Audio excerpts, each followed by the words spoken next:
Picture Rosa now in the cellar at night, sitting with the other maids, their hands busy with mending, their voices low.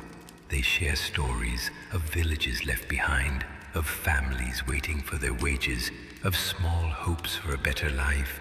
These moments, though fleeting, are Rosa's refuge, a community forged in shared labor. Servants often form bonds, their laughter a rare gift in the darkness. Rosa, we might imagine, tells a tale of her childhood, her words painting a field of poppies, her listeners smiling in the candlelight. The church, too, offered moments of reprieve. On Sundays, Rosa attends Mass, her cap covering her hair, her prayers a whisper for her family's health.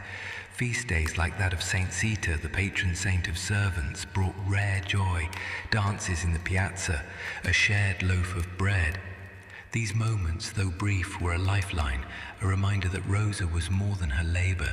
She dreams of saving enough to return to her village, perhaps to marry, though such dreams are fragile, their edges worn by years of toil. Rosa's life, like that of countless servants, was a testament to endurance. Picture her now, sweeping the courtyard at dawn, her broom moving in steady arcs, her heart steady despite her weariness. She has learned to navigate her world, avoiding danger, earning trust, saving coins in a hidden pouch. Her resilience is her rebellion, her labor a quiet claim to dignity. Some servants, like Saint Zita of Lucca, who died in 1272, were revered for their piety, their lives a model for others. Zita's legend, her miracles, her kindness, gave Rosa hope, her prayers a spark in the darkness. Other servants found small acts of defiance. Rosa, we might imagine, carves a tiny flower into a wooden beam, a secret mark of her presence. She sings a lullaby from her village, its melody a memory of home. These acts, though small, were her strength, her life a thread in the tapestry of the Renaissance. Servants like Rosa kept the palazzos alive, their hands shaping the world that others claimed. Their stories, though unwritten, linger in the stones they swept, the fires they tended, the lives they sustained. Dear listener, let your mind drift to a grand palazzo in Ferrara, where the soft glow of chandeliers dances on gilded walls. It is the year 1492, and the air carries the scent of rosewater and polished wood. Picture a woman, perhaps named Caterina, standing by a window, her velvet gown catching the moonlight, her eyes tracing the stars above the Po River. In Renaissance Italy, women of power like Caterina were rare, their influence a delicate thread woven through a tapestry of men's ambition. Tonight, we step gently into their world, where every word was a chess move, every smile a strategy. These women, queens and regents, carried burdens heavier than their crowns, their lives a dance of strength and sacrifice.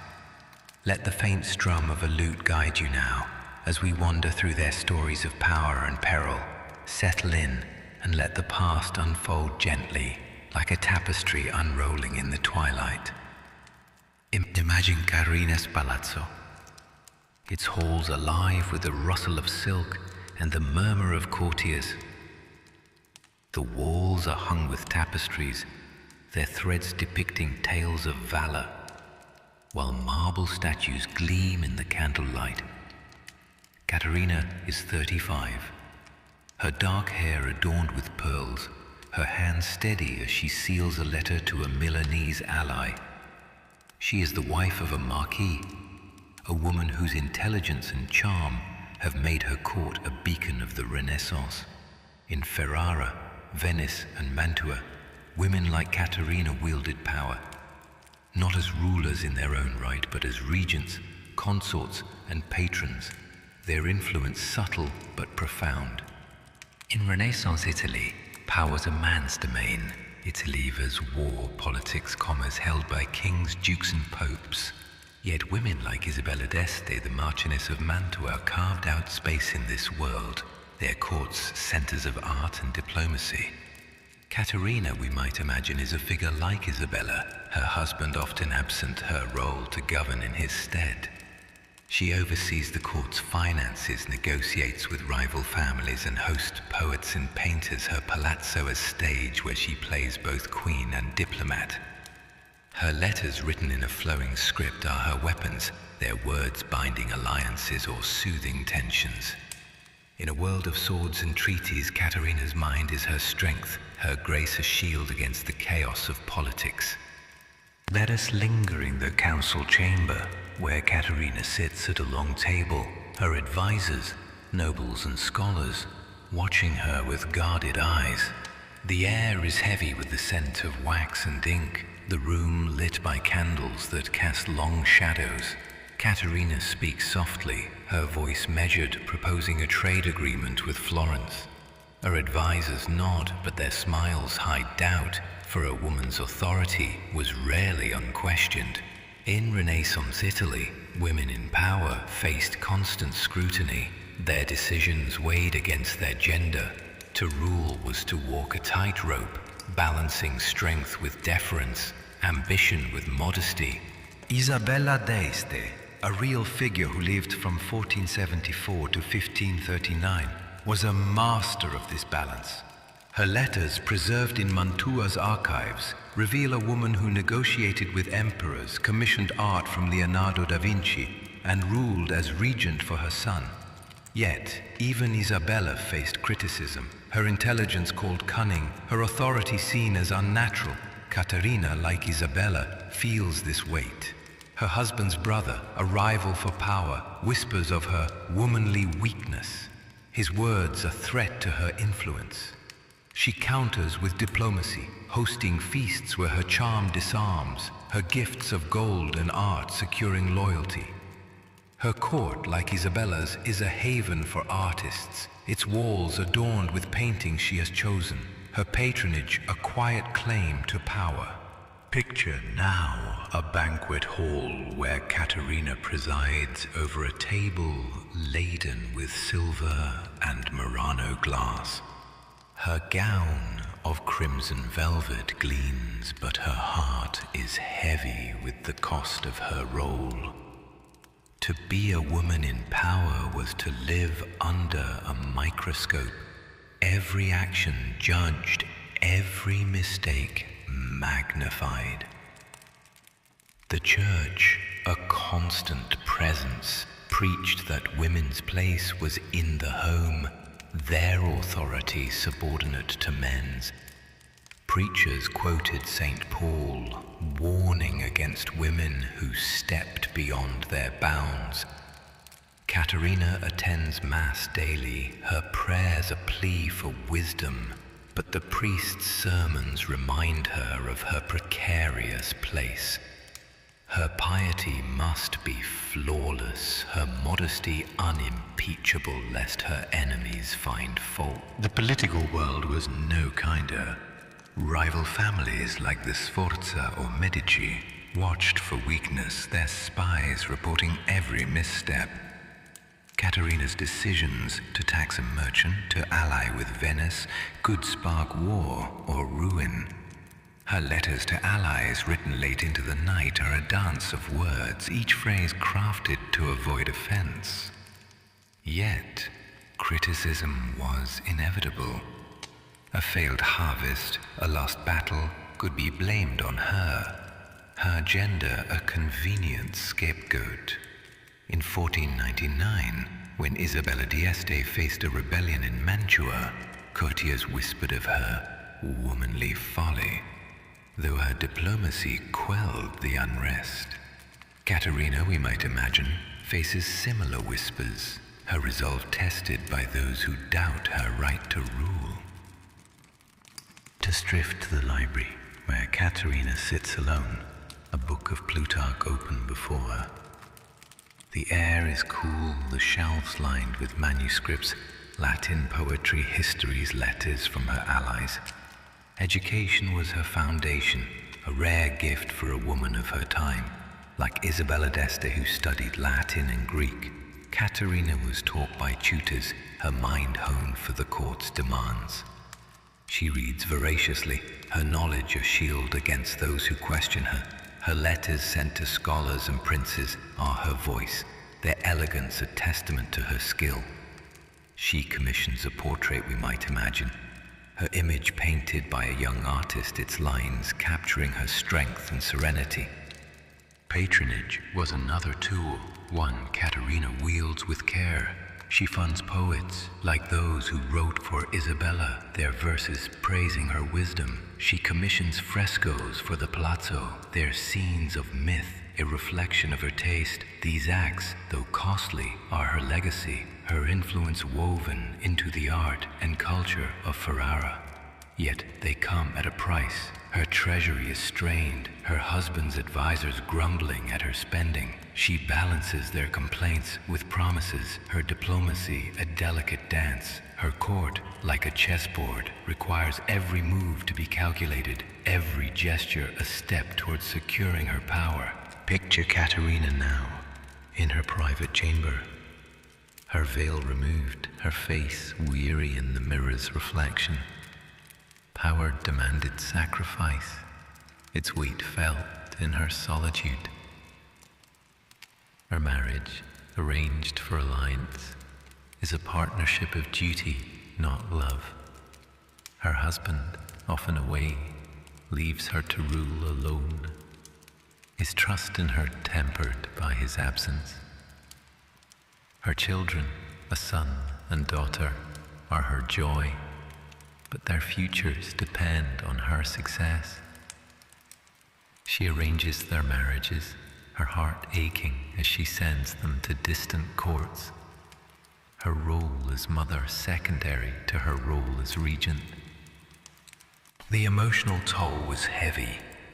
Women in power are expected to be stoic, their feelings hidden behind a mask of composure. Caterina's letters, like those of Isabella d'Este, reveal moments of doubt, her words confessing the strain of her role. She longs for rest, for a moment to be simply a woman, not a queen. Yet she persists, her heart a quiet fire.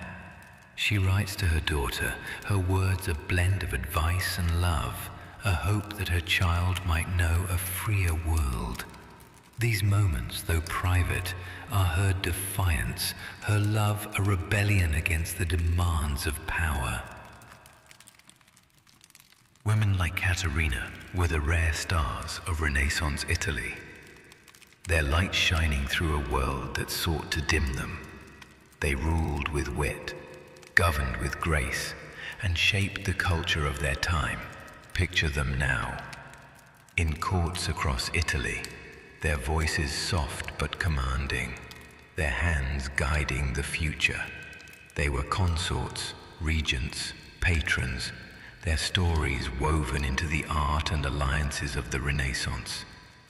Their influence, though often understated, was profound, their lives a testament to the power of resilience. Isabella d'Este's legacy, with her art collection and diplomatic triumphs, endures in Mantua's archives. Caterina, though fictional, carries this spirit, her court a beacon of culture, her letters a bridge to the future.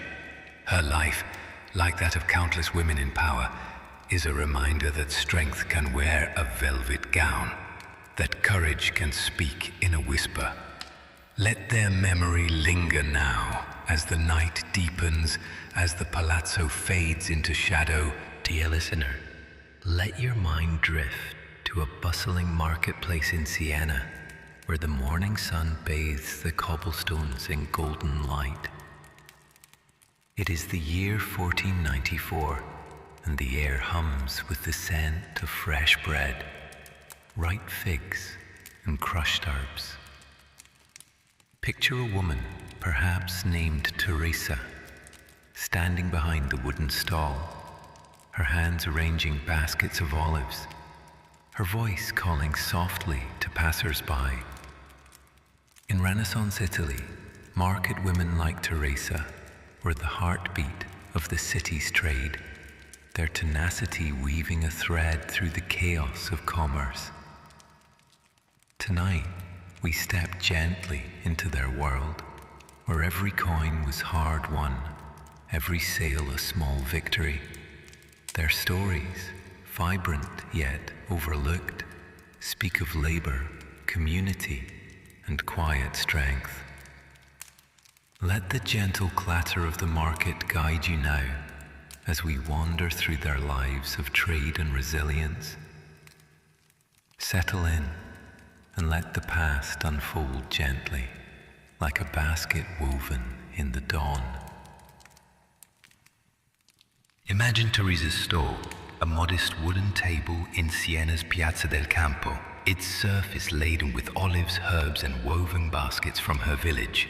The market is alive, its air thick with voices, merchants haggling, children laughing, bells tolling from the cathedral. Teresa is 30, her face weathered by sun and wind, her hands calloused from years of work. Her apron, stained with olive oil, is a badge of her trade, her smile a tool as vital as her wares. In Renaissance Italy, markets were the lifeblood of cities like Siena, Florence, and Venice. Their stalls a mosaic of goods, fish from the coast, wool from the hills, spices from distant lands. Women like Teresa, though often poor, were essential to this economy, their small trades sustaining families and communities. Teresa comes from a village outside Siena, where her family grows olives and tends a small vineyard. She rises before dawn, her cart laden with goods, her journey to the city a 2-hour walk along dusty paths. Her husband, a farmer, works the fields, but it is Teresa who brings their harvest to market, her earnings buying bread and cloth for their 3 children. Market women were a common intelligence, their presence noted in tax records, but rarely their names. They sold produce, cloth, or bread, their stalls a lifeline in a world of scarcity. Teresa's olives, pressed by her own hands, are her pride, their quality drawing loyal customers. Yet her role is precarious, her place in the market's hierarchy low, her profits slim after taxes and fees. Let us linger by Teresa's stall, where she weighs olives for a customer, her hands swift as she counts coins. The sun is high, the air warm, but she works without pause, her voice steady as she calls out prices. The labor of a market woman was relentless, her day a marathon of preparation, travel, and trade. Before dawn, Teresa picks olives, weaves baskets, or bakes bread, her hands never still. At the market she stands for hours, her legs aching, her smile unwavering. Her goods are her currency, but their value is fragile. A bad harvest, a storm, or a rival's lower price could mean ruin. Economic records from Siena show that market women earned little, their profits often consumed by family needs or market taxes. Teresa's earnings, a handful of lire, must stretch to cover food, rent, and debts. She barters when coins are scarce, trading olives for cloth or cheese, her sharp mind calculating value in an instant. Yet her work is fraught with risk.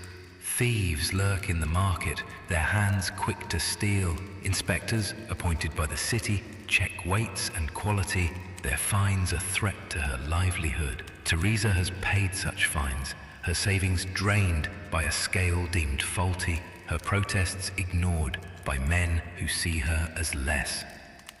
Picture now the market at noon, where Teresa shares a loaf of bread with another vendor, a woman named Clara. Their laughter is soft, a rare moment of rest in a day of toil. In Renaissance Italy, market women were vital but marginalized, their status low in a society that valued wealth and title. The law restricted their trade. Guilds, controlled by men, set prices and rules, limiting women's profits. In Florence, sumptuary laws dictated their dress, banning bright colors to mark their place. Teresa wears a plain grey gown, its hem worn, her appearance a reflection of her modest means. Yet her pride shines through, her stall a testament to her skill. The church, too, cast its shadow. Preachers called market women coarse, their public presence a challenge to ideals of female modesty. Teresa attends Mass, her head covered, but feels the priest's eyes, his sermons warning against greed. Her trade, though honest, is seen as vulgar. Her voice in the market a defiance of silence. Legal records show women fined for selling without permits or speaking too boldly, their livelihoods at the mercy of officials. Teresa navigates these rules with care, her words measured, her smile a shield against judgment. Let us drift to the afternoon, when Teresa rearranges her baskets, her eyes scanning the crowd for customers or threats. Market women were vulnerable, their public roles exposing them to danger. Harassment was common. Men emboldened by wine or power might taunt or touch, their actions rarely punished. Court records from Venice tell of a market woman, Maria, assaulted by a customer, her complaint dismissed for lack of witnesses. Teresa knows such risks, her hand resting on a small knife hidden in her apron, her vigilance a constant companion. Economic instability was another peril. The bad season could empty her baskets. A new tax could erase her profits. Teresa's family depends on her trade. Her children's hunger a weight on her heart. She saves coins in a clay jar, her dreams of a better life, fragile but persistent. Yet, the market was also a place of opportunity, where Teresa's wit and tenacity could shine. She negotiates with a noble's servant, her price firm, her smile winning an extra coin. These small victories, though fleeting, are her strength, her labor a quiet rebellion against a world that undervalues her. Picture Teresa now, at dusk, as she shares a cup of wine with Clara and other women, their stalls packed for the night. The market is quiet, the air cool, their voices a soft chorus of stories. Market women form tight-knit communities, their bonds a shield against hardship. They shared food, watched each other's stalls, and traded secrets, recipes, remedies, tales of survival.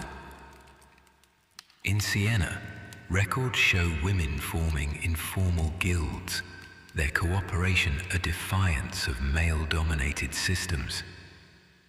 Teresa relies on Clara, who once lent her olives when a storm ruined her crop.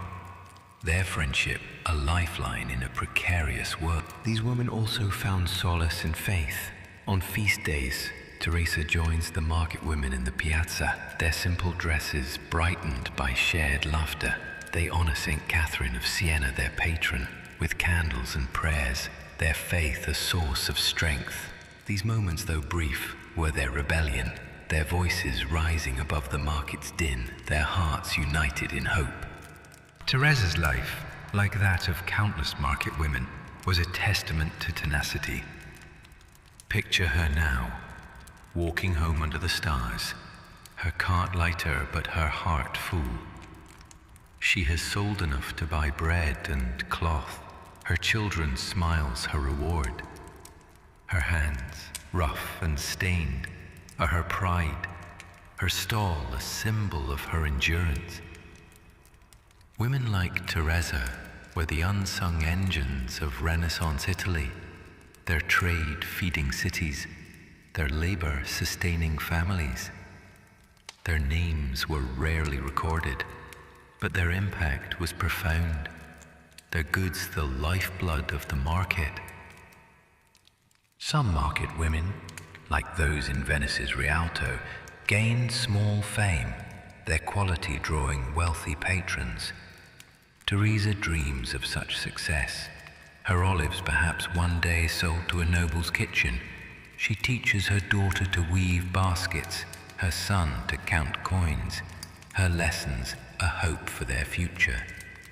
These acts, though small, were her defiance, her life a thread in the tapestry of the Renaissance, her strength a quiet fire that burned through hardship.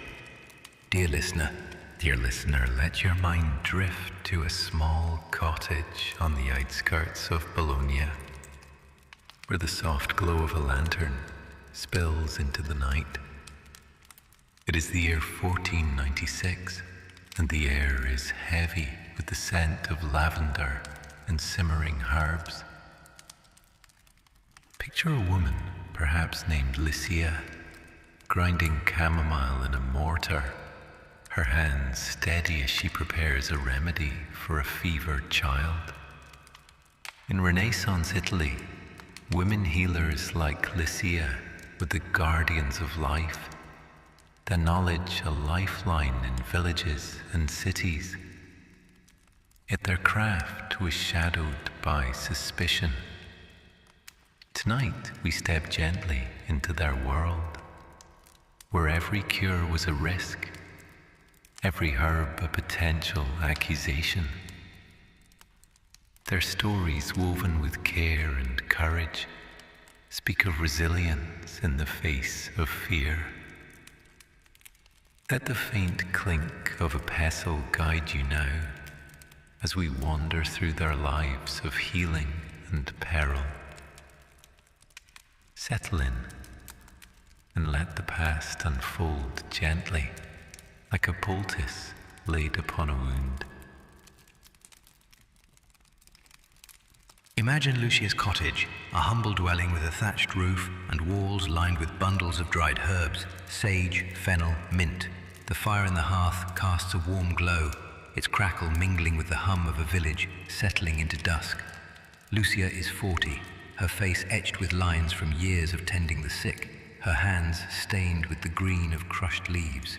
She is a healer and midwife, her knowledge passed down from her mother, who learned it from hers. In Renaissance Italy, women like Lucia were the backbone of medicine, their remedies filling the gap where physicians, trained in universities and serving the wealthy, rarely ventured. Her cottage is a sanctuary, its door open to neighbors seeking cures for fevers, wounds, or childbirth pains. Villages and cities relied on healers like Lucia, especially in rural areas where doctors were scarce. Parish records from Bologna and Siena show women delivering babies, treating illnesses, and brewing teas, their skills essential to survival. Lucia's neighbors come to her with ailments, a child's cough, a farmer's cut, a mother's labor. She mixes salves of comfrey for bruises, brews willow bark for pain, and prays to the Virgin Mary for guidance. Her work is both science and art, her knowledge a blend of tradition and intuition. Yet her role is precarious, her every act watched by eyes that fear the unknown. Let us linger by Lucia's hearth, where she stirs a pot of rose-hip tea, its steam curling in the cool air. Her day is a rhythm of care, visiting a sick neighbor, delivering a baby, gathering herbs in the forest at dawn. As a midwife, Lucia is a guardian of life, her hands guiding newborns into the world, her voice soothing mothers through pain. Childbirth was a perilous journey, with 1 in 5 women dying in labor, their bodies weakened by malnutrition or disease. Lucia's skill has saved many, her hands steady as she turns a breech baby or soothes a fever with yarrow. Yet each birth is a gamble, its outcome resting on her knowledge and God's will. Her remedies learned over decades are a treasure. She uses nettle for bleeding, chamomile for sleep, garlic for infections. Recipes passed through generations, their origins lost in time. Medical texts of the period, like those of Hildegard of Bingen or Trotula, were rarely accessible to women like Lucia. But her knowledge rivals theirs, honed by experience. She keeps a small book, its pages filled with notes on doses and seasons. Hidden beneath a floorboard to avoid prying eyes. Her work is vital, but it is also invisible, her name absent from the records that praise male physician. Picture now a stormy evening when Lucia returns from a birth, her cloak soaked, her heart heavy. The child she delivered lives, but the mother's fever lingers, and whispers have begun in the village. Her herbs are too potent, a neighbor says, her eyes narrow. She speaks to spirits. In Renaissance Italy, healers and midwives were often suspected of witchcraft, their knowledge a double-edged sword. The church, steeped in superstition, taught that illness was God's will, and cures that worked too well could be the devil's work. The Malleus Maleficarum, published in 1486, fueled this fear, its pages warning of women who used herbs to harm. Though its influence grew later, its ideas echoed in the suspicions that shadowed Lucia's life. Inquisition records from Bologna show women like Lucia accused for little reason: a failed cure, a stillbirth, a neighbor's envy. A midwife named Giovanna, tried in 1493, was exiled for a potion deemed unnatural, her life ruined by a grieving father's accusation. Lucia knows these stories, her heart racing as she hides her book of remedies. Her solitude, her childless state, her husband died years ago, makes her a target, her independence a mark of suspicion. She prays nightly, her rosary beads worn smooth, asking for protection from those who fear her skill. Let us drift to a quiet night when Lucia sits by her window, the village dark save for the flicker of distant torches. A knock at her door startles her, a mother seeking help for a fevered child, but also a warning. The priest has spoken of witches in his sermon, his eyes lingering on Lucia's cottage. The threat of the Inquisition looms, its agents ready to seize on any rumor. Trials were brutal, with accused women stripped, searched for devil's marks, and tortured until they confessed. In Siena, a healer named Caterina was burned in 1490. Her herbs deemed proof of sorcery, her screams a warning to others. Lucia's fear is a constant companion, her every cure a risk of accusation. The village's suspicion is fed by misfortune, a drought, a sick cow, a child's death, all blamed on women like Lucia. Her neighbors, once grateful, now hesitate, their thanks tinged with doubt. She avoids the market where whispers follow her and burns sage to ward off evil, a ritual that could itself be called witchcraft. Yet she cannot stop healing, for her work is her calling, her hands her purpose. She visits the sick in secret, her visits cloaked by night, her prayers a shield against fear. Despite this peril, Lucia finds solace in her bonds with other women. Picture her now, sitting with a group of midwives in a neighbor's cottage, their hands sorting herbs, their voices low.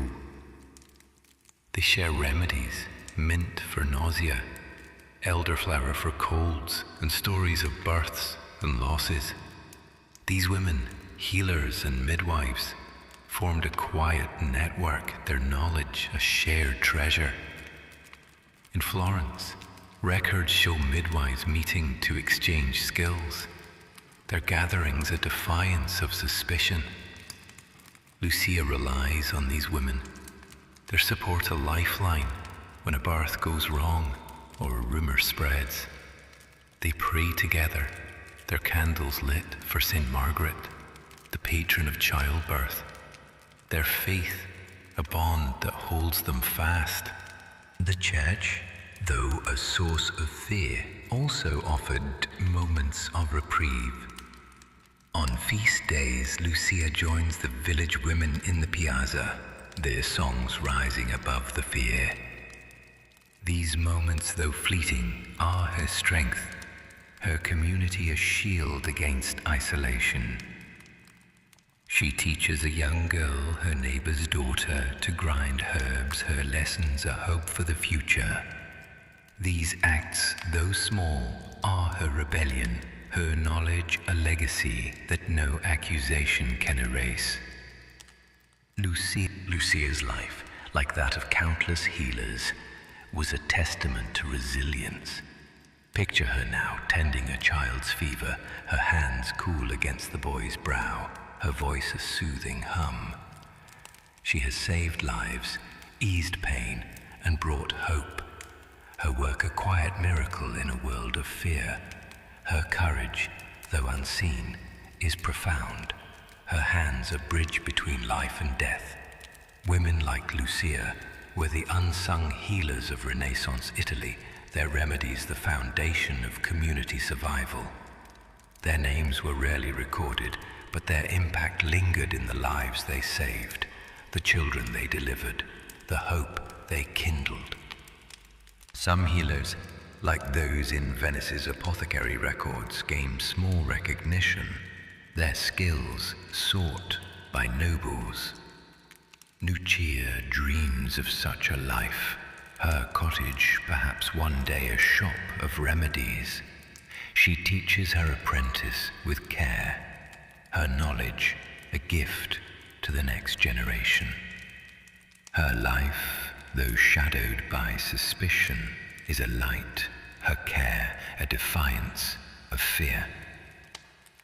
Dear listener, let your mind drift to a vibrant piazza in Florence, where the evening air glows with the light of torches and the sound of laughter. It is the year 1491, and the scent of roasted chestnuts and blooming roses fills the night. Picture a woman, perhaps named Giovanna, standing at the edge of the crowd, her simple gown brightened by a ribbon, her eyes sparkling with the rare joy of a festival. In Renaissance Italy, festivals were fleeting escapes, moments when women like Giovanna could dance, sing, and feel the pulse of life beyond their daily burdens. Tonight, we step gently into their world, where music and merriment offered a taste of freedom, however brief. Their stories, woven with laughter and light, speak of resilience and hope. Let the soft strum of a mandolin guide you now as we wander through their moments of joy. Settle in and let the past unfold gently, like a banner fluttering in the festival breeze. Imagine Giovanna in the Piazza della Signoria, its cobblestones alive with the swirl of dancers and the clatter of carts. The air hums with the music of lutes and tambourines, the crowd, a tapestry of colors, silks for the nobles, wool for the common folk. Giovanna is 25, a weaver's wife, her hands rough from spinning thread, her face softened by the festival's glow. Tonight is the feast of San Giovanni, Florence's patron saint, a celebration that transforms the city into a stage of light and sound. In Renaissance Italy, festivals were the heartbeat of communities, their rhythms dictated by the church calendar. Saints' days, Carnival, Easter. For women like Giovanna, these were rare moments when the weight of duty lifted, if only for a night. Festivals were woven into the fabric of Italian life, their traditions rooted in faith and civic pride. In Florence, the feast of San Giovanni brought processions, races and feasts, the city's guilds competing to display their wealth. In Venice, Carnival filled the canals with masked revelers, their laughter echoing over the water. Siena's Palio, though more formal, drew crowds to cheer and dance. Women, often confined to homes or markets, found freedom in these moments, their voices joining the chorus of celebration. Giovanna, we might imagine, has saved a coin to buy a ribbon for her hair. Its red, a spark of defiance against her daily grey. She stands with her neighbours, their arms linked, their steps light in the dance, their laughter a rare gift. Let us linger in the piazza, where Giovanna joins a circle of women, their hands clapping to the rhythm of a folk song. The firelight casts shadows on their faces, their smiles bright against the night. Festivals were a time of community when women, peasants, merchants' wives, servants could gather without the watchful eyes of husbands or priests. Giovanna dances with her sister Maria, their steps clumsy but joyful, their laughter mingling with the music.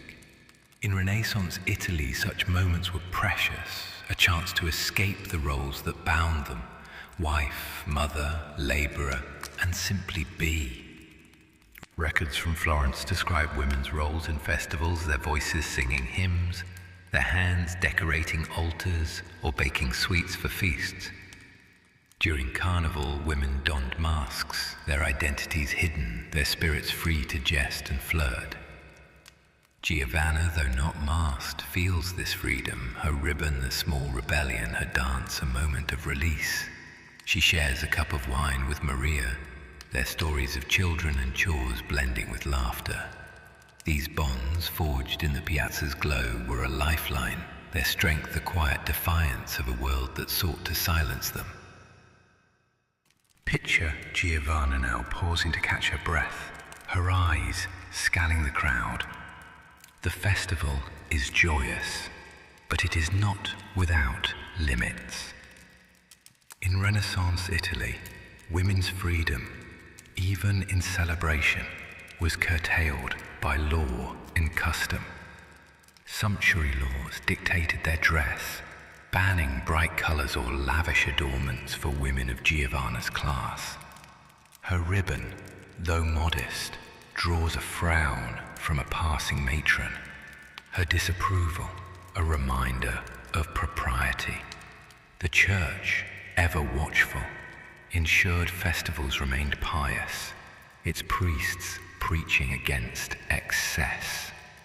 Women who danced too boldly or laughed too loudly risked gossip, their honour fragile in the public eye. Men too watched closely. Husbands and fathers guarded their women, their presence a leash on joy. Giovanna's husband, Paolo, a weaver with a stern face, stands nearby, his approval contingent on her modesty. Court records from Venice show women fined for unseemly behavior during Carnival, their dances deemed too wild. Giovanna knows this risk, her steps measured, her laughter soft. Yet the festival's magic lingers, its music a call to her heart. She spins with Maria, her skirt flaring, her soul alight for a moment, beyond the constraints of her world. Let us drift to the morning. When the festival begins with the procession to the cathedral, its bells echoing over Florence. Giovanna walks with the women of her parish, their heads covered, their hands carrying candles for San Giovanni. The church was the heart of every festival, its rituals framing the joy. Women played vital roles, their voices rising in hymns, their hands weaving garlands for altars. Giovanna's candle, lit with a prayer, is a plea for her children's health, her flame joining a sea of lights. In Renaissance Italy, faith was a refuge for women. Its saints, Catherine, Lucy, Margaret, models of strength and purity. The feast of San Giovanni was a blend of sacred and secular. Its processions followed by feasts and races. Giovanna helps bake panforte, a sweet bread studded with nuts, her hands kneading dough with her neighbors. These tasks, though work, were a source of pride. They shed labor, a bond. Yet the church's gaze was stern. Priests watched for signs of sin, their sermons warning against vanity or lust. Giovanna feels this weight, her ribbon tucked away during Mass, her joy tempered by the need to appear virtuous. Her faith, though, is her anchor, her prayers a quiet rebellion against a world that limits her. Picture Giovanna now, in the evening, as the festival reaches its peak. The piazza is alight with torches, the air thick with the scent of roasted meat and wine. She joins a dance, her hands linked with other women, their steps following the beat of a drum. For this moment, Giovanna is free, her body moving without the weight of chores or expectations. Festivals offered women a rare taste of liberty, their public presence a defiance of their usual confinement. In Venice, Carnival allowed women to wear masks, their anonymity a shield for boldness. In Florence, the feast of San Giovanni let women like Giovanna step into the light, their voices heard, their joy shared. Yet this freedom was fleeting. As the night ends, Giovanna must return to her loom, her children, her duties. The ribbon in her hair, a symbol of the festival's joy, will be folded away, its color hidden until the next celebration. Records from Siena describe women returning to work after festivals, their laughter replaced by the grind of daily life. Giovanna knows this rhythm, her heart heavy as the music fades. Yet the memory of the dance lingers, its steps a spark in her soul, a reminder that she is more than her labor. Giovanna's life, like that of countless women, was a testament to resilience. Picture her now, walking home under the stars, her ribbon clutched in her hand, her heart full of the night's warmth. Festivals were a rare escape, their joy a defiance of hardship. Women like Giovanna carried this joy forward, their laughter a thread in the tapestry of their lives. They sang of saints, danced in piazzas, and shared stories, their spirits unbowed by the constraints of their world. In Florence, women's songs were recorded in festival chronicles, their voices a fleeting echo of their strength. Some women, like those in Venice's confraternities, organized festival events, their roles a small claim to power. Giovanna dreams of such influence, her heart lifted by the thought of another feast, another dance. She teaches her daughter to sing, her voice a gift to the next generation. These acts, though small, were her rebellion, her joy a light that no duty could dim. Dear listener, let your mind drift to a quiet chamber in Venice, where the soft glow of a candle dances on the parchment-strewn desk. It is the year 1493, and the air carries the scent of ink and the faint salt of the lagoon.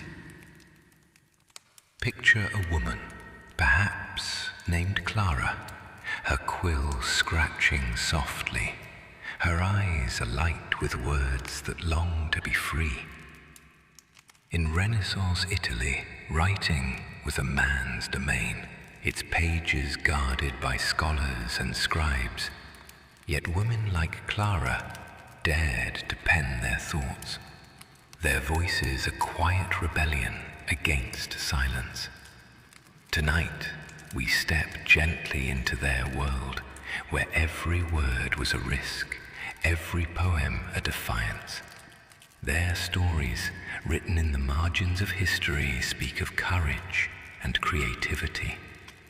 Let the gentle rustle of parchment guide you now as we wander through their lives of ink and dreams. Settle in and let the past unfold gently, like a letter unfolding in the moonlight.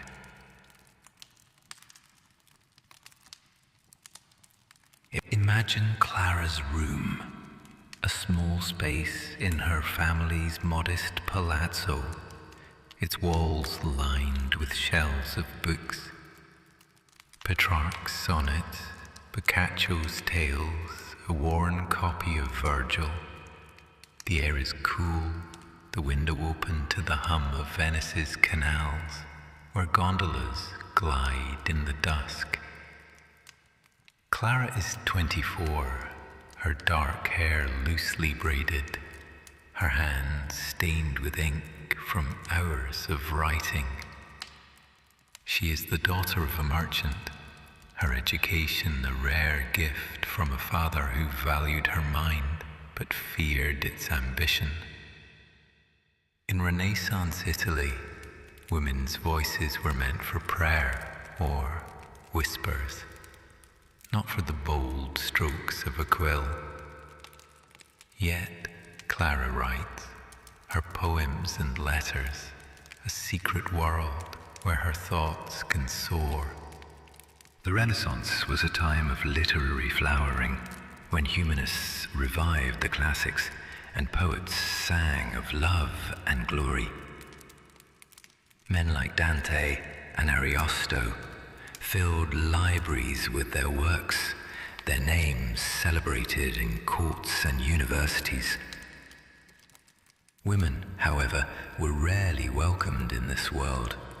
Their education, if any, was limited to domestic skills, their words confined to the private sphere.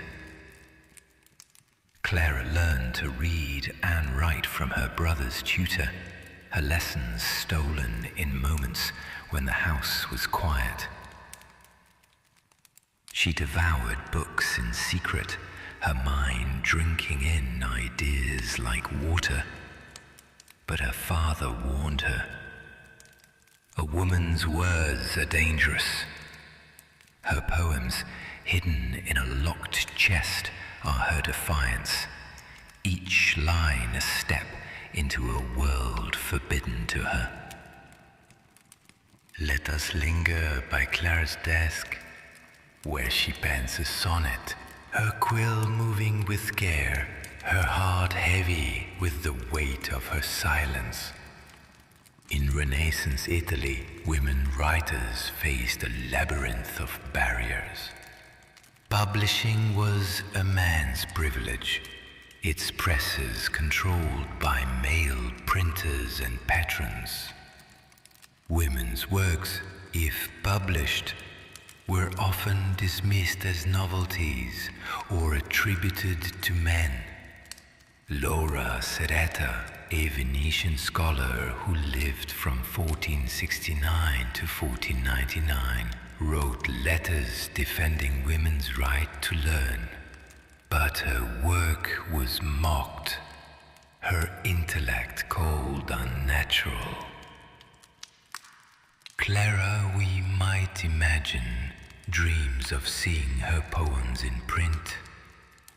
But the path is fraught with risk, scorn, scandal, or worse. The church, a guardian of morality, cast a long shadow. Preachers warned that women's writing was a sin, their words a temptation to pride. The Inquisition, ever watchful, could seize on a single phrase deemed heretical, its agents ready to punish.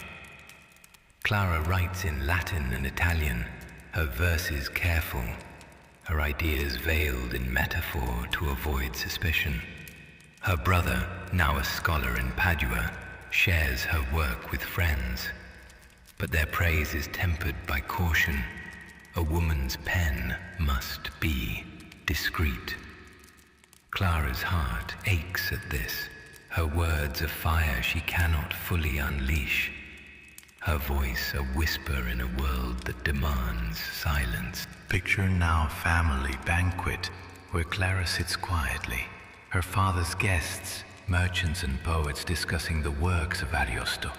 The air is rich with the scent of roasted pheasant and wine, the room lit by chandeliers. Clara longs to join the conversation, to share her thoughts on love and virtue, but her mother's glance warns her to stay silent. In Renaissance Italy, a woman's role was to be a wife and mother, her mind secondary to her duties. Clara's father, though proud of her learning, seeks a husband for her. His letters to suitors praising her modesty, not her poetry. To write was to defy these expectations, to risk isolation and judgment. Neighbors whisper of Clara's oddity, their voices sharp. A woman with a quill is no proper lady. The church reinforced this, its sermons quoting St. Paul's call for women's silence. Women writers like Veronica Franco, a Venetian courtesan who published poetry in the 1570s, faced harsher scrutiny, their words deemed scandalous for their boldness. Franco's verses, preserved in archives, sing of love and power, but her fame brought accusations of witchcraft, her trial a warning to women like Clara. Clara feels this weight, her poems hidden, her thoughts guarded, her heart torn between expression and safety. Let us drift to the night when Clara sits alone, her candle casting shadows on a letter to a friend in Florence.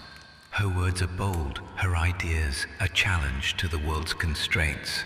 To be a woman writer was to rebel, to claim a voice in a society that sought to mute it. Clara's poems, we might imagine, speak of freedom, their lines woven with images of the sea and stars. She writes in secret, her pages tucked beneath her mattress, her quill a weapon against silence. Her friend, another aspiring writer, shares her work, their letters a hidden network of women who dream of being heard. Veronica Franco's life offers a glimpse of this courage. Her poetry, published in Venice, challenged the norms of her time, her voice a beacon for women like Clara. Laura Cereta, too, wrote letters that defended women's intellect, her words a defiance of critics who called her unnatural. Clara, though less famous, shares their spirit. She pens a treatise on the soul, its pages hidden in her chest, its ideas a spark in the darkness. Her writing is her sanctuary, a place where she is free, her voice a rebellion against a world that seeks to confine her. Yet, courage came at a price. Picture Clara now in a church, her head bowed, her heart racing as the priest speaks of heresy. A neighbor, envious of her family's status, has whispered of her writing, calling it unnatural for a woman. The Inquisition, a shadow over Italy, could seize her work, her words twisted into evidence of sin. In 1580, Veronica Franco faced such a trial. accused of witchcraft for her bold poetry, her acquittal a rare victory. Clara knows this risk, her hands trembling as she hides her poems. To be discovered could mean exile, imprisonment, or worse, her family's honor stained by her ambition. Her health too bears the cost. Late nights spent writing strain her eyes, her candles burning through her father's purse. A mother worries, her brother cautions, their love tempered by fear for her safety. If Clara marries, her quill may be set aside, her words traded for a dowry. Yet she persists, her heart tethered to her writing. She composes a sonnet, we might imagine, its lines a secret hymn to her soul, its words a dream of a world where women's voices are celebrated. This is her defiance, her legacy, a whisper of her spirit preserved in ink. Women writers like Clara were the quiet revolutionaries of Renaissance Italy. Their words are light in a world that preferred darkness. They wrote in secret. Their poems and letters are testament to their courage. Picture them now, in chambers across Italy, their quills moving in the candlelight, their hearts alight with ideas. They were daughters, sisters, dreamers, their stories woven into the margins of history. Their words, though often hidden, planted seeds for future generations. Their voices a bridge to a world where women might speak freely. Laura Sarita and Veronica Franco left legacies, their writings preserved in archives, their voices a whisper of defiance. Clara, though fictional, carries their spirit, her quill a beacon in the night. Her life, like theirs, is a testament to the power of words, their ability to soar beyond the walls of tradition. Let their memory linger now, as the night deepens, as the chamber fades into shadow. Dear listener, let your mind drift to a winding road outside Siena, where the fading light of dusk bathes the hills in amber. It is the year 1497, and the air carries the scent of dust and wild time. Picture a woman, perhaps named Francesca, walking with a small bundle, her cloak heavy with the weight of a life left behind. In Renaissance Italy, exile was a shadow that fell swiftly, casting women like Francesca into a world of uncertainty and loss. Tonight, we step gently into their lives, where displacement tested their courage and resilience wove a new path through hardship. Their stories, carried on the wind, speak of strength and survival. Let the soft rustle of leaves guide you now, as we wander through their journeys of exile and hope. Settle in and let the past unfold gently, like a cloak unfurling in the twilight. Imagine Francesca on the road, her steps slow but steady, her eyes fixed on the horizon. She is 32, her dark hair hidden beneath a worn hood, her hands clutching a bundle of clothes and a single rosary. Her home, a modest house in Siena, is now a memory, its doors sealed by order of the city council. Francesca was the wife of a merchant accused of plotting against the Medici, his name struck from the city's rolls, his family banished. In Renaissance Italy, exile was a common punishment for political rivals, heretics, or those who defied the powerful. Francesca, though innocent of her husband's crimes, shares his fate, her life uprooted by the tides of politics. Exile was a harsh reality, in cities like Florence, Venice, and Siena, where factions vied for power and loyalty could shift with a single rumor. Court records from the period show families banished for treason or debt, their women bearing the brunt of displacement. Francesca's husband fled to Milan, leaving her to gather their children, 2 daughters aged 8 and 10, and seek refuge in a distant village. The road is treacherous, bandits and hunger a constant threat, but Francesca's resolve is her shield. She walks with her daughters, their small hands in hers, their faces pale but trusting. Her heart aches for the home she lost, the hearth where she baked bread, the garden where she grew herbs. But she presses on, her steps, a quiet defiance of despair. Let us linger by campfire, where Francesca rests with her daughters. The night air cool, the stars a faint comfort above. She shares a crust of bread, her voice soft as she tells them a story of Siena's saints. Exile stripped women like Francesca of everything, home, status, community, leaving them to rebuild in a world that offered little mercy. In Renaissance Italy, exiled women faced poverty, their dowries often confiscated, their possessions sold to pay fines. Francesca's dowry, a modest sum of gold and linens, was seized, leaving her with only what she could carry. Her husband's letters, sent from Milan, promise a reunion, but the journey is long and his fate uncertain. The law was unforgiving. In Florence, the Libro del Chiodo recorded the names of banished families, their properties redistributed to loyalists. Women, though rarely the accused, suffered alongside their kin, their lives upended by men's actions. Francesca's neighbors, once friends, turned away when the decree was read, their fear of association stronger than their pity. The church, too, offered little solace. Priests preached obedience to authority, their doors closed to exiles unless they repented. Francesca attends a village mass, her head bowed, her prayers a plea for strength.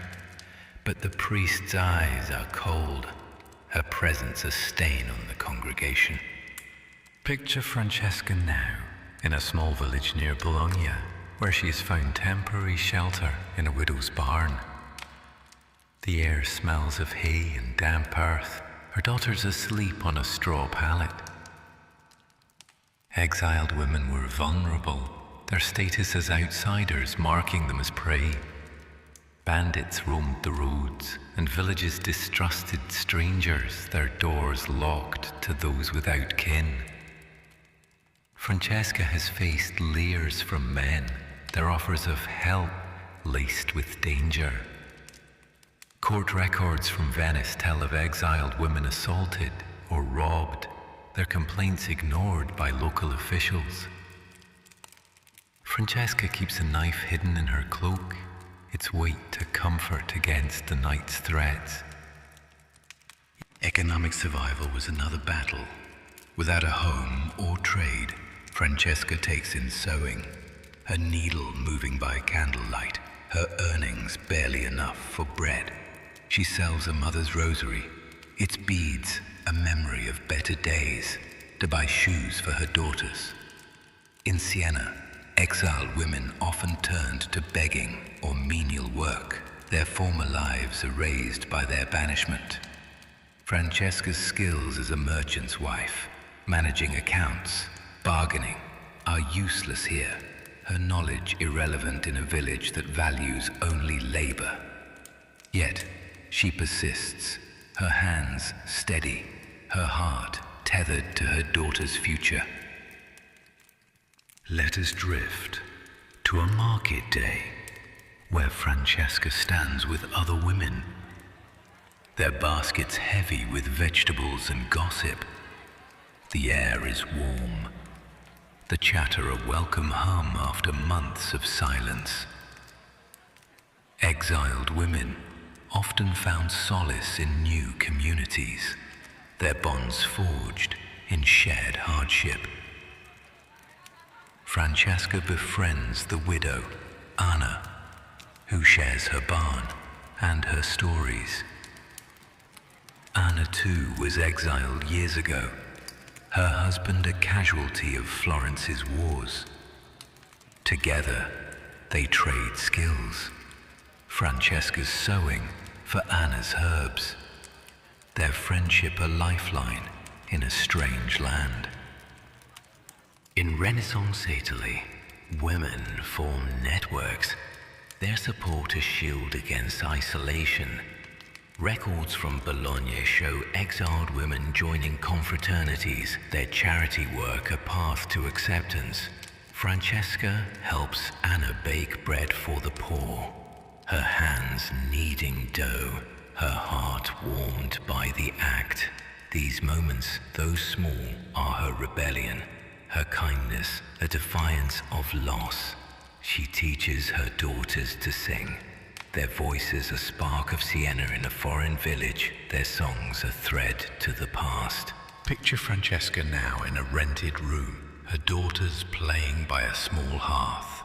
She has found work as a seamstress, her needle earning enough to rent a corner of a weaver's house. Her life is fragile, but she is rebuilding, her spirit unbroken.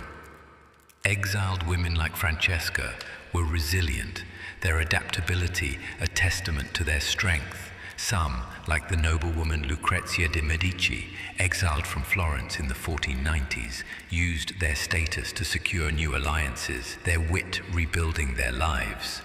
Francesca, of humbler means, relies on her hands and heart, her sewing a bridge to stability. She dreams of returning to Siena, of clearing her family's name. But for now, she focuses on survival. She teaches her daughters to read using a tattered book of Psalms. Her lessons are hope for their future. In Venice, records show exiled women opening shops or marrying into new communities, their lives rewoven with tenacity. Francesca's small victories, a new customer, a warm meal, are her defiance. Her life a testament to endurance. Her daughters, growing stronger, carry her hope, their laughter a light in the darkness. Exiled women like Francesca were the unsung survivors of Renaissance Italy, their lives a testament to resilience in the face of displacement. They walked roads of uncertainty, rebuilt homes from ashes, and carried their families forward. Picture them now across Italy's hills and cities, their steps steady, their hearts steadfast.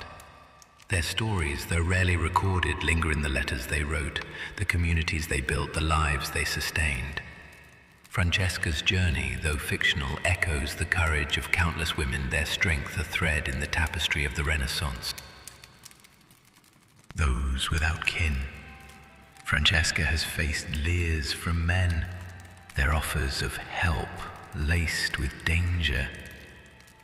Court records from Venice tell of exiled women assaulted or robbed, their complaints ignored by local officials. Francesca keeps a knife hidden in her cloak, its weight a comfort against the night's threats. Economic survival was another battle. Without a home or trade, Francesca takes in sewing, her needle moving by candlelight, her earnings barely enough for bread. She sells her mother's rosary, its beads a memory of better days, to buy shoes for her daughters.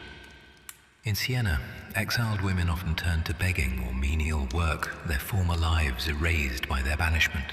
Francesca's skills as a merchant's wife, managing accounts, bargaining, are useless here, her knowledge irrelevant in a village that values only labor. Yet she persists, her hands steady, her heart tethered to her daughter's future. Let us drift to a market day, where Francesca stands with other women, their baskets heavy with vegetables and gossip. The air is warm, the chatter a welcome hum after months of silence. Exiled women often find solace in new communities, their bonds forged in shared hardship. Francesca befriends the widow Anna, who shares her barn and her stories. Anna, too, was exiled years ago, her husband a casualty of Florence's wars. Together, they trade skills, Francesca sewing for Anna's herbs, their friendship a lifeline in a strange land. In Renaissance Italy, women formed networks, their support a shield against isolation. Records from Bologna show exiled women joining confraternities, their charity work a path to acceptance. Francesca helps Anna bake bread for the poor, her hands kneading dough, her heart warmed by the act. These moments, though small, are her rebellion, her kindness a defiance of loss.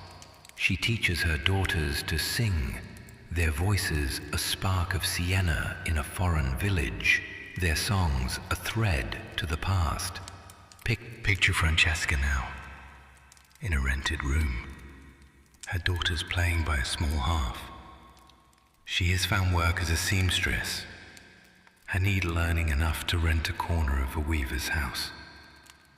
Her life is fragile, but she is rebuilding, her spirit unbroken. Exiled women like Francesca were resilient, their adaptability a testament to their strength. Some, like the noblewoman Lucrezia de' Medici, exiled from Florence in the 1490s, used their status to secure new alliances, their wit rebuilding their lives. Francesca, of humbler means, relies on her hands and heart, her sewing a bridge to stability. She dreams of returning to Siena, of clearing her family's name. But for now, she focuses on survival. She teaches her daughters to read, using a tattered book of Psalms, her lessons a hope for their future. In Venice, records show exiled women opening shops or marrying into new communities, their lives rewoven with tenacity. Francesca's small victories, a new customer, a warm meal, are her defiance, her life a testament to endurance.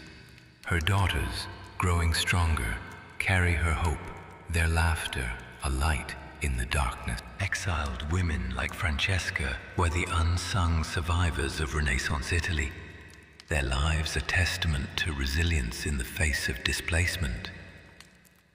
They walked roads of uncertainty, rebuilt homes from ashes, and carried their families forward. Picture them now, across Italy's hills and cities, their steps steady, their hearts steadfast. Their stories, though rarely recorded, linger in the letters they wrote, the communities they built, the lives they sustained. Francesca's journey, though fictional, echoes the courage of countless women, their strength a thread in the tapestry of the Renaissance. End of part 16. Dear listener,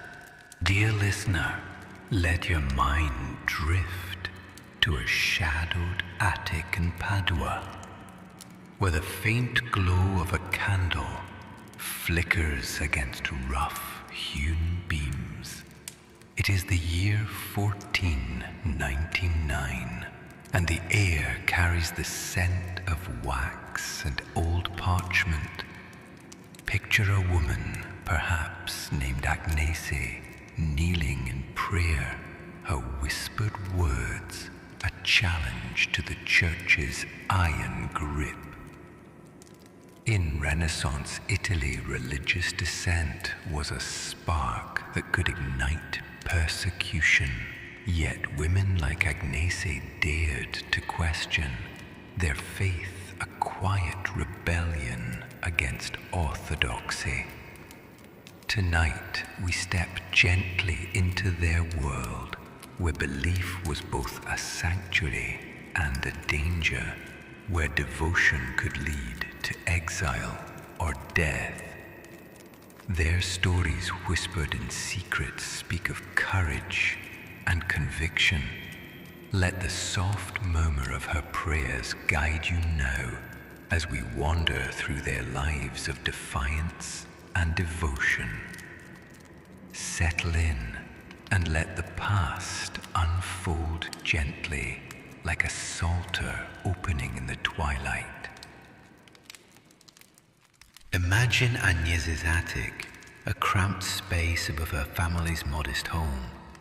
Its walls lined with a few precious books, a Bible, a forbidden tract, a tattered hymn book.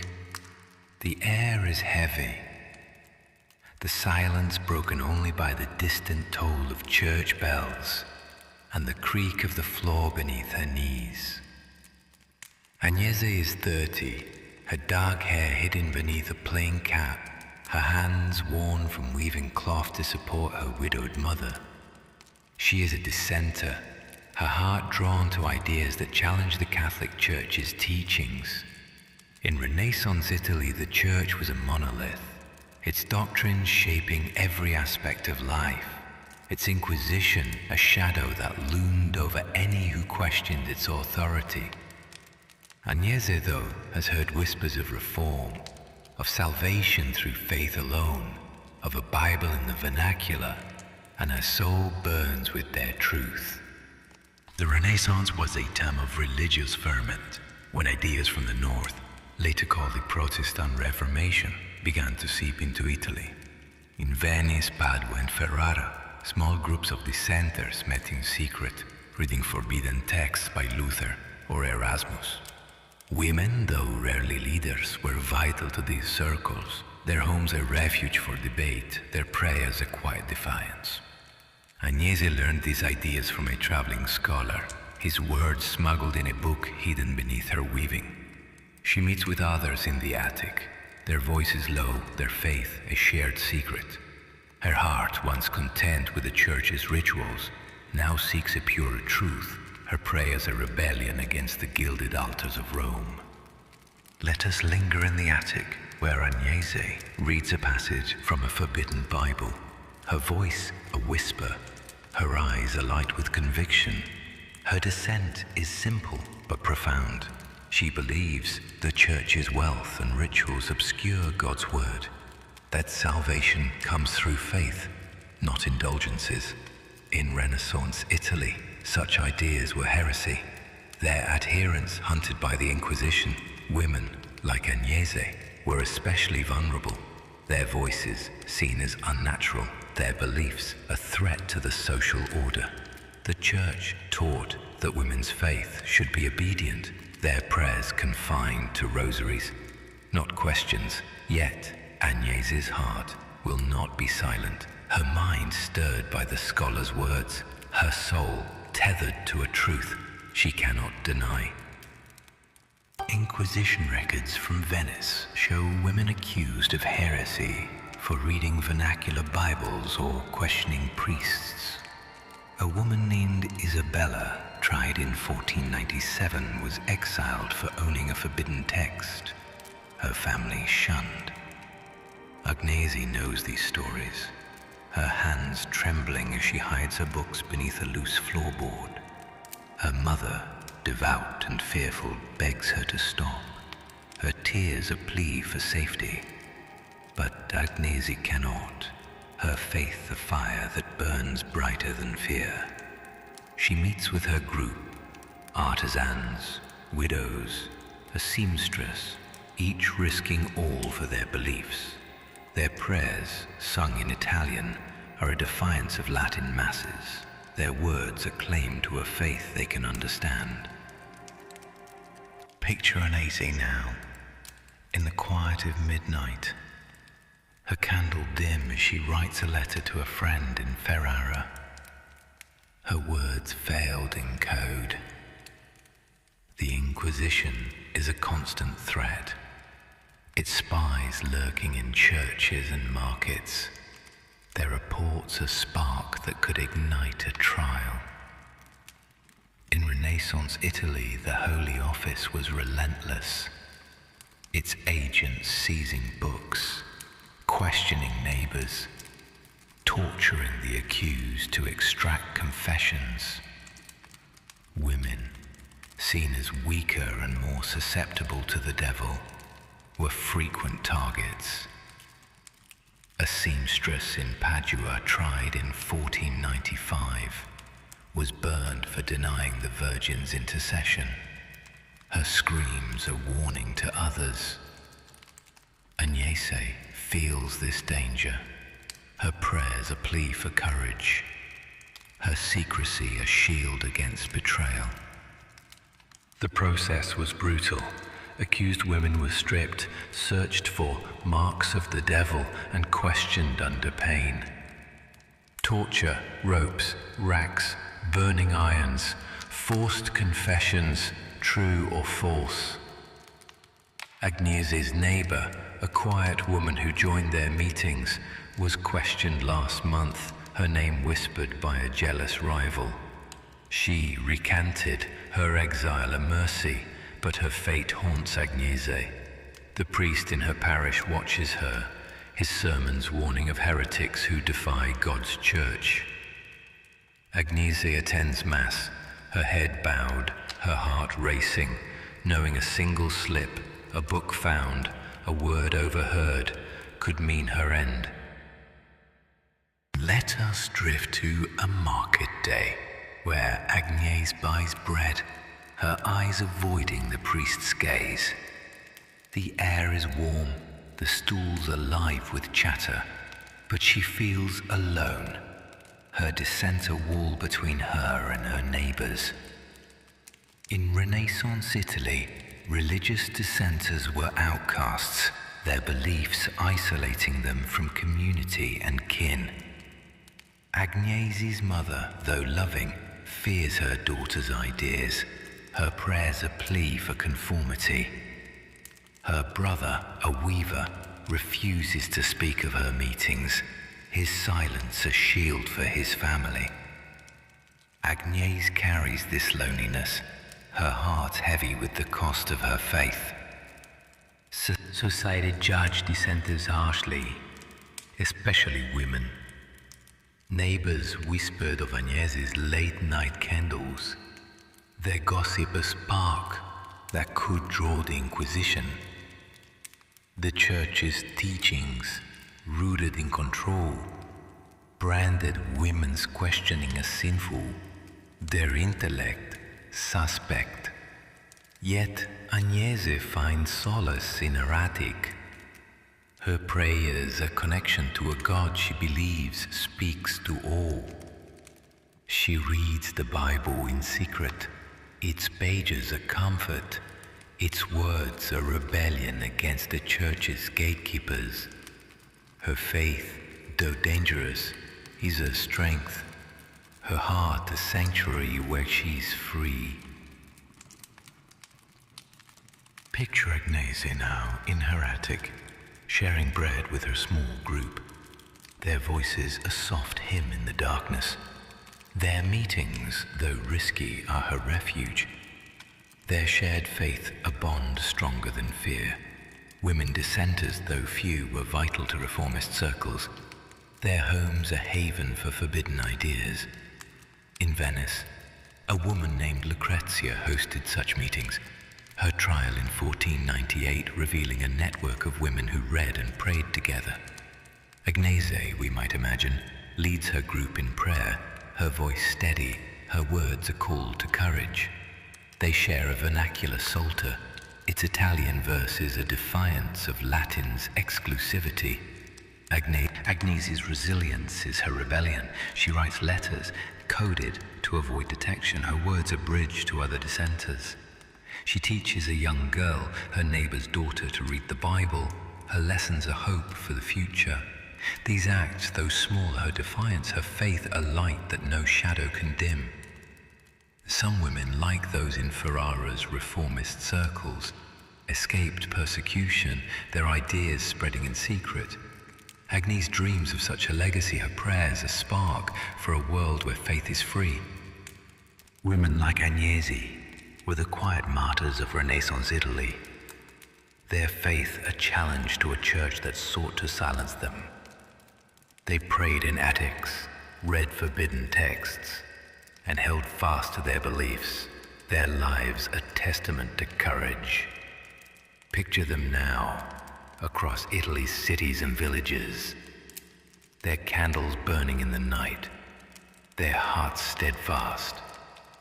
Their stories, though rarely recorded, linger in the prayers they whispered, the ideas they shared, the hope they kindled. Agnesi's faith, though fictional, echoes the strength of countless women. Their defiance, a thread in the tapestry of the Renaissance. Dear listener, let your mind drift to a quiet hillside in Tuscany, where the soft glow of starlight bathes rolling fields in silver. It is the year 1500, and the air carries the scent of wild lavender and distant wood smoke.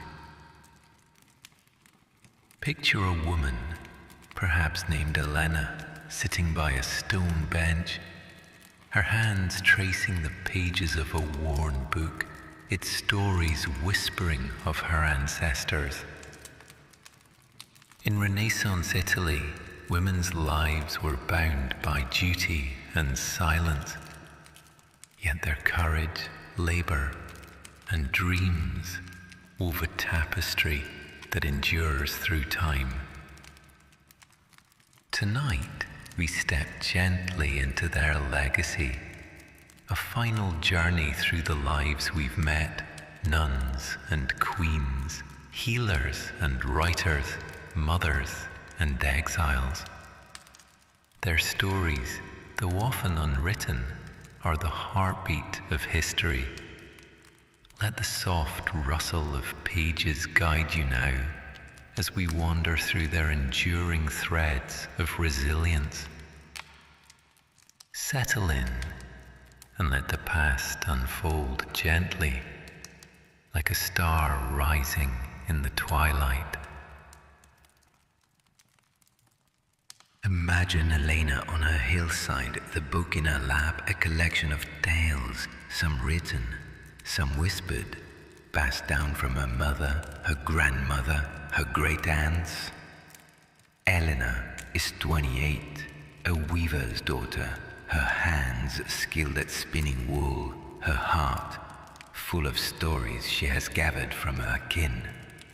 Her book, though simple, holds the voices of women who lived in Renaissance Italy, their lives a mosaic of struggle and strength. In Florence, Venice, Siena, and beyond, women shaped the world in ways unseen by the chronicles of men. From convents to courts, markets to attics, their hands wove the fabric of the Renaissance, their resilience a thread that binds the past to the present. Elena's ancestors were many. Clara, the nun who prayed within stone walls. Isabella, the courtesan who danced with wit. Sophia, the mother who cradled life through loss. Livia, the artist who painted in secret. Antonia, the widow who rebuilt from ruin. Julia, the merchant's wife who balanced ledgers. Rosa, the servant who toiled in shadows. Teresa, the market woman who bargained with tenacity. Lucia, the healer who faced suspicion. Beatrice, the scholar who dreamed of knowledge. Caterina, the noble woman who ruled with grace. Francesca, the exile who walked new paths. Agnesi, the dissenter who prayed in defiance. Each woman, in her way, defied the constraints of her time, their lives a testament to endurance. Let us linger with Elena as she reads of Clara, the nun who knelt in Siena's convent, her prayers a bridge to the divine. In Renaissance Italy, convents were both sanctuaries and prisons, where women like Clara sought God or were sent by families unable to marry them off. Their voices, raised in chant, echoed through stone cloisters, their labor, copying manuscripts, weaving vestments, sustained their communities. Women like St. Catherine of Siena, whose visions shaped the church, left a legacy of spiritual strength, their words inspiring generations. Clara's hidden poems, tucked beneath her prayers, were her rebellion, her faith a light that no wall could dim.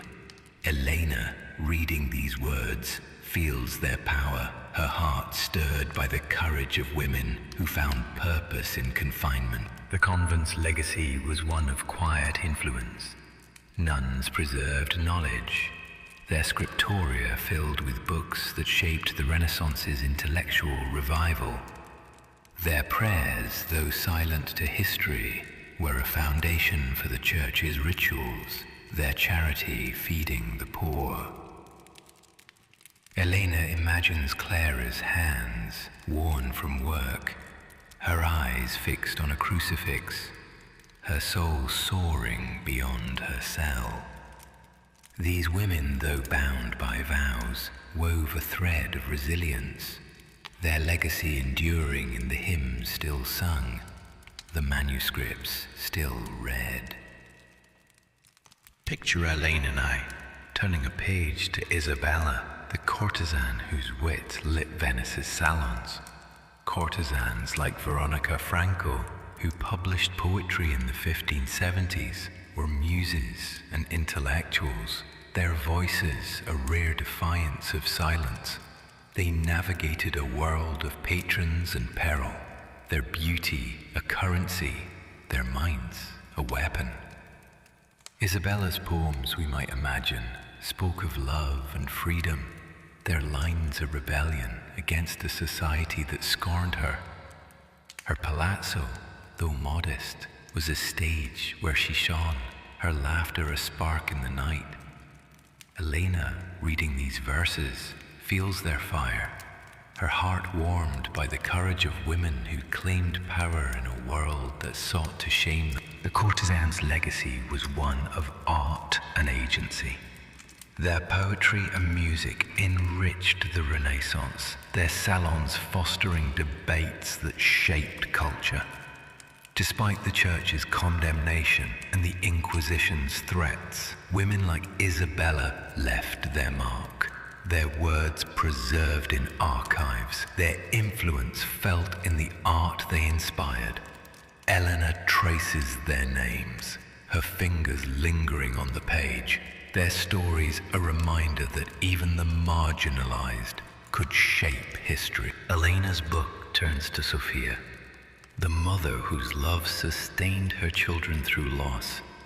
In Renaissance Italy, motherhood was a sacred duty, but its perils, childbirth, infant mortality, tested women's strength. Sophia's hands, rocking a cradle, were a lifeline, her prayers a shield against grief. Parish records show mothers like her burying children yet rising to nurture those who lived. Her legacy, though unwritten, was profound. Her children the artists, merchants, and priests of tomorrow. Elena, herself a mother, feels Sophia's pain and pride, her heart echoing with the love that carried families through hardship. The mother's legacy was one of survival. Their labor, nursing, teaching, feeding, built the foundation of Renaissance society, their resilience a quiet force.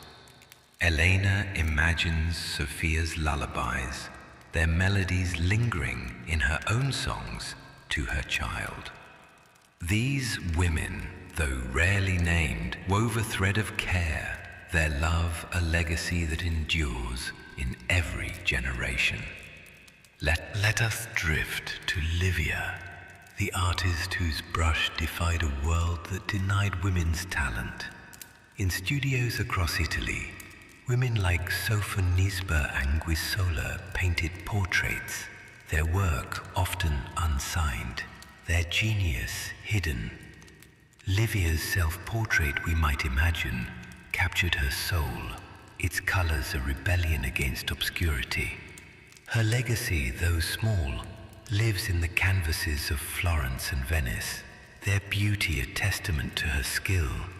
Eleanor, reading of Livia, feels her passion, her own hands itching to create, inspired by women who painted against the odds. The artist's legacy was one of creation.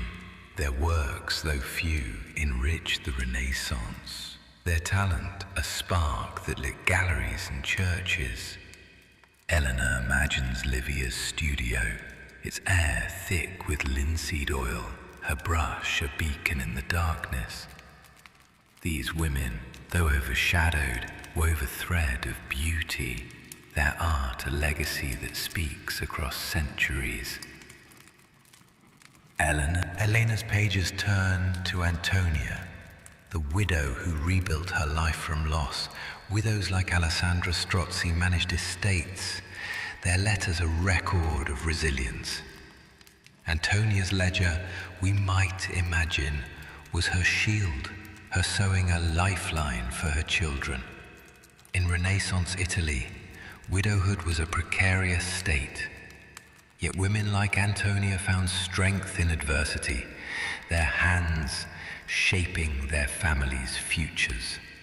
Elena feels their grit, her heart warmed by the courage of women who stood alone, yet unbowed.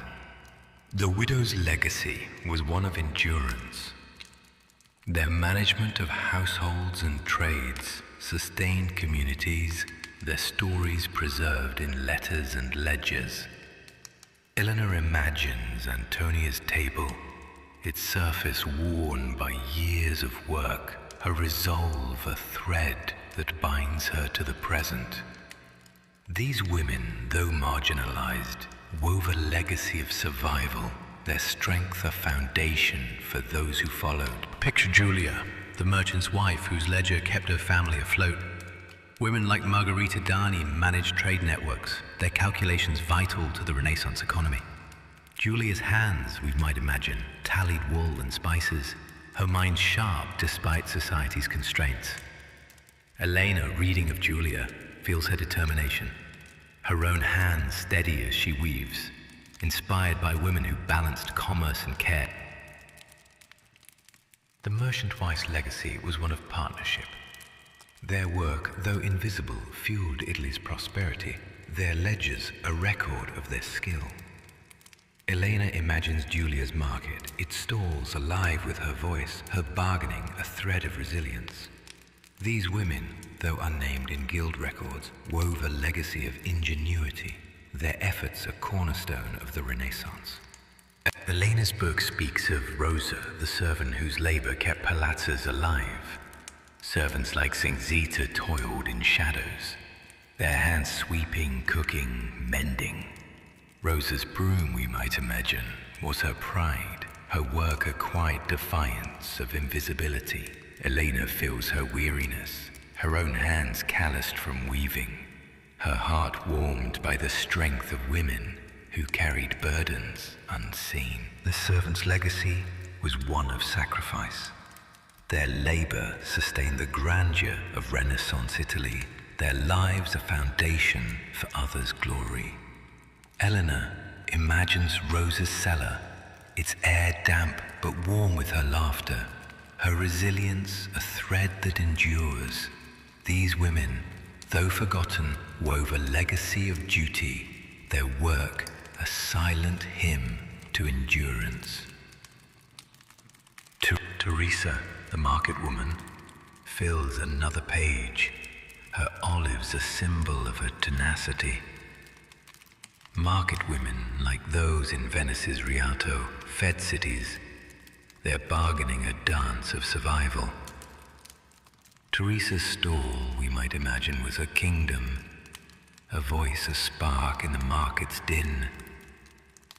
Eleanor, reading of Teresa, feels her pride, her own voice stronger for the women who traded with courage. The market woman's legacy was one of vitality. Their goods and grit kept communities alive, their stalls a heartbeat of the Renaissance. Elena imagines Teresa's baskets, their weave a testament to her skill, her tenacity a thread that binds her to the present. These women, though humble, wove a legacy of resilience, their trade a cornerstone of Italy's cities.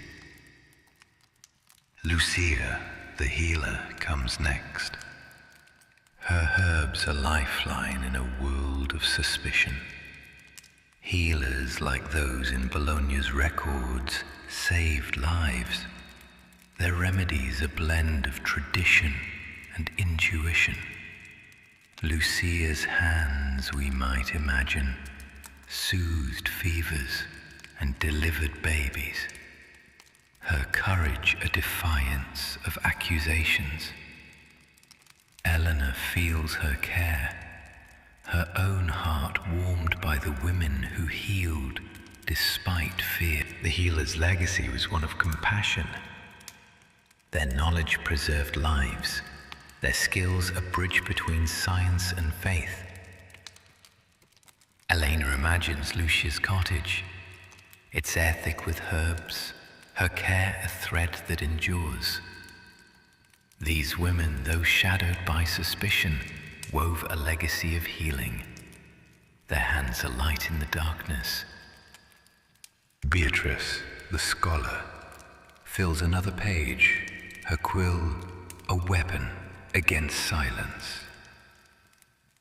Women like Laura Soretta wrote letters and treatises, their minds defying a world that barred them from universities. Beatrice's poems, we might imagine, sang of freedom, their lines a rebellion against constraint. Elena feels her passion, her own mind stirred by the women who sought knowledge against all odds. The scholar's legacy was one of intellect. Their words, though often hidden, planted seeds for future learning. Their ideas a spark in the Renaissance. Elena imagines Beatrice's desk, its parchment alive with her thoughts, her dream a thread that endures. These women, though silenced, wove a legacy of wisdom, their voices a whisper that echoes still. Caterina, the noble woman, shines in Elena's book, her court a beacon of culture. Women like Isabella d'Este ruled with grace, their patronage shaping the Renaissance's art and ideas. Caterina's letters, we might imagine, forged alliances, her wisdom a shield against rivals. Elena feels her strength, her own heart lifted by the women who wielded power in a man's world. The Queen's legacy was one of influence. Their courts fostered art and diplomacy, their decisions shaping history. Elena imagines Caterina's palazzo, its walls alive with frescoes, her grace a thread that endures. These women, though rare, wove a legacy of leadership, their power a light that burned bright. Francesca the exile and Agnese the dissenter close Elena's book.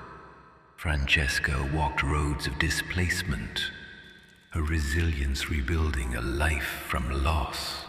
Agnese prayed in secret, her faith a defiance of the Church's orthodoxy. Their stories, preserved in whispers, speak of courage in the face of exile and persecution. Elena feels their resolve, her own spirit strengthened by the women who faced the unthinkable yet stood tall. The exiles and dissenters' legacies were ones of endurance and conviction. Their journeys and beliefs, though dangerous, shaped the Renaissance's undercurrents, their strength a thread that binds them to the future. Elena imagines their paths, their prayers, their hearts a light that no shadow could dim. Elena closes her book, her hands resting on its cover, her heart full of the women who came before her. Their legacies, spiritual, artistic, maternal, economic, intellectual, political, wove the Renaissance. Their resilience a foundation for the world we know. Picture them now, Across Italy's hills and cities, their hands busy, their spirits unbowed, their stories, though often unwritten, live in the art, the books, the families, the faith that endure. Eleanor, though fictional, carries their spirit, her life a reflection of their strength, her book a testament to their legacy. And so, dear listener, we leave Eleanor on her hillside, her book closed, her heart alight with the stories of her ancestors.